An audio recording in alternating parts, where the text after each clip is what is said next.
Migao mar pur ywak ni bedo ni ne odin kit chiemo mag nyinyo kata GMO miyo sekta mar pur dok piny e weche mopogore opogore mag bugo dero mag chiemo e pacho ka. Maeri noyangore kinde romo mar 13 mar nonro mag chiemo mane obagi Sawela e boma ma Naivasha. Jatend migao mar pur Mutahi Kagwe okoni chik moketi sani mar chungo chiemo mag nyinyo mag GMO kuom kinde moko duoko lony ma kamoro inyalo keti e tim e pur ma pacho ka. Olombo jopiny ni lony e pur biro kedo gi midhiero kaka tuoche mamoko mamako cham, oro kaachiel kod buya e kin mamoko.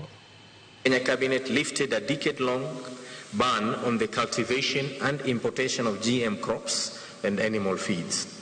It is important to note that the decision to lift the ban on GMOs was consistent with the findings of various studies that determine that there are robust policy,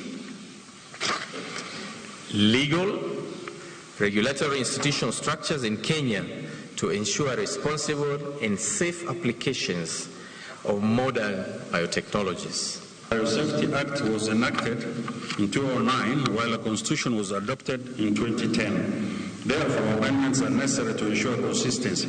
The review of this act is also to bring on board new and emerging biotechnologies which were not envisioned by the existing laws.